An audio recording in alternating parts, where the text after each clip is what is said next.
Alors, parlons aujourd'hui, si tu le veux bien, de ta chère maman. La mère est la première femme de la vie d'un homme et devine quoi? Elle va modeler en quelque sorte ta future vie amoureuse. D'ailleurs, on dit souvent qu'elle est à l'origine du mal, M-A-L-E, qui sommeille en nous. Il faut comprendre qu'en grandissant, le jeune garçon a un besoin d'attachement fort et c'est souvent la mère qui va remplir ce rôle. Parce que il a besoin, en quelque sorte, d'être rassuré pour être capable ensuite de partir à la conquête du monde. Et l'attitude de la mère vis-à-vis du jeune garçon durant l'enfance permet d'expliquer finalement beaucoup de choses dans les relations intimes du garçon, dans le choix de ses futurs partenaires et même dans sa sexualité. Quand la relation avec la mère n'est pas toujours harmonieuse, voire parce que surprotectrice ou même castratrice, hein, ça peut arriver, on peut avoir des hommes qui deviennent anxieux, des hommes qui deviennent évitants, qui oscillent entre les deux comportements. Un homme évitant est quelqu'un qui a une vision négative du couple. Il est souvent peu démonstratif, il contrôle en permanence ses émotions, il manque aussi de confiance en lui et surtout il se sent vite envahi dans ses relations intimes, ce qui se manifeste par un fort besoin d'indépendance et de liberté. Freud dirait que le couple lui donne l'impression de retourner dans les bras de sa mère.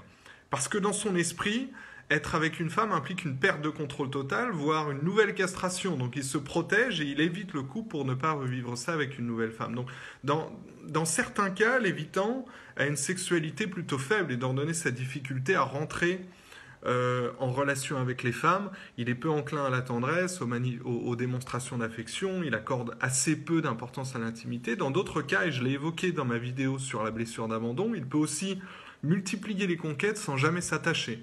Donc il presse les filles qu'il rencontre pour coucher avec lui le plus vite possible. Alors pourquoi est-ce qu'il fait ça? Eh bien tout simplement, et toi tu le fais peut-être aussi, et tu vas comprendre pourquoi, c'est peut-être pour éviter la phase durant laquelle il doit s'ouvrir émotionnellement. Et souvent des abonnées féminines me demandent pourquoi les hommes sont si pressés d'en arriver au sexe lors d'une rencontre. Maintenant tu connais la raison. Quand ils rencontrent quelqu'un, beaucoup d'hommes ont peur de démontrer de la vulnérabilité parce que ça peut entraîner un attachement émotionnel des deux côtés. Donc ils préfèrent garder une certaine distance, quitte à paraître un petit peu cadenassé émotionnellement.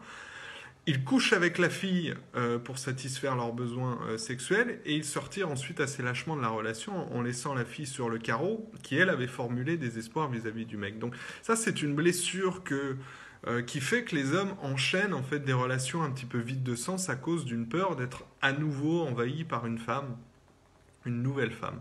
Alors je ne suis pas en train de te dire qu'il faut en vouloir à ta pauvre mère ou arrêter de lui parler. Après tout, elle a fait ce qu'elle a pu avec ses connaissances du moment. Par contre, il est toujours intéressant de connaître son profil pour comprendre ses schémas de comportement, pour identifier les raisons qui nous poussent parfois à agir comme ça ou qui poussent même nos partenaires à réagir de telle ou telle façon et modeler ainsi des réponses émotionnelles plus appropriées. Ça implique, tu t'en doutes, d'être toujours au contact de ses émotions, de ne pas en avoir honte et de travailler autour de façon mature. Voilà, dis-moi ce que tu en penses. Parle-moi de ton expérience en commentaire et je te dis à très vite. Ciao.